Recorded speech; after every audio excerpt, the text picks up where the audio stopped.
Things were very busy on the island of Sodor.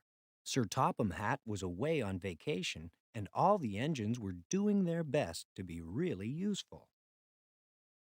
But Thomas the Tank Engine did not feel useful at all.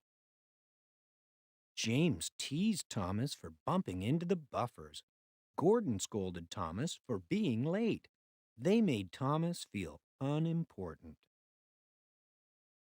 Important is big, Gordon told Thomas, and we are big engines. You are small. Bossy sprockets, grumbled Thomas. I'll show them. Little engines can do big things, Thomas said to himself, especially when they have nice blue paint like me. But just then, Harold the helicopter flew by, making a cloud of dust. Thomas's nice blue paint got all dirty. Two nasty diesels made fun of Thomas. Let's start laughing now, they said, and they did. Thomas was determined to prove that little engines could be really useful, too. That night, Thomas was right on time doing his mail route. He even comforted Percy, who felt bad for being late. The next morning, Thomas saw Henry looking glum. "Morning, Henry," peeped Thomas. "What's the matter?" "I've got boiler ache," Henry told him. Thomas offered to fetch some special coal for Henry. "Thank you, Thomas," said Henry. "Special coal will make me feel much better." Thomas smiled and puffed away, feeling really useful indeed. Near a set of old buffers, Thomas set to work collecting the coal cars. But the last car was not coupled properly. Thomas didn't notice the coal car sliding quietly backward. He didn't notice it mysteriously disappearing through the old buffers.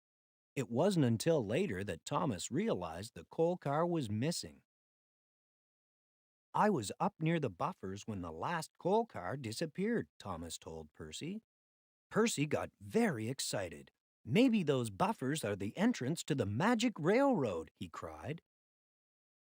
The engines had heard the legend of the magic railroad and of the beautiful golden engine called Lady, who gave the railroad its magic power.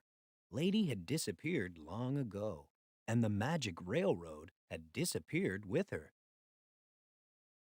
"Percy, you are clever," Thomas exclaimed and hurried away. Thomas steamed back to the old buffers. He knew that bringing Lady back would be really useful, but he was nervous too. "What if I go on the magic railroad and my wheels don't work?" thought Thomas. "What if it's dark?" But Thomas kept going. He reached the old buffers and passed right through. The magic railroad was dark and scary, but it was also beautiful. Thomas found the missing coal car. With the car coupled properly, he continued along the magic railroad. Thomas passed through another set of buffers and into a world he had never seen before.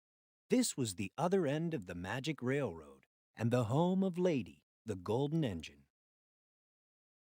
Lady had not run in many years, but with the help of the special coal from the island of Sodor, she was soon steaming again.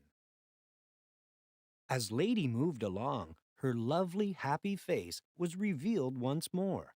The rails became clear and golden, and beautiful shavings fell behind her and gathered between the tracks.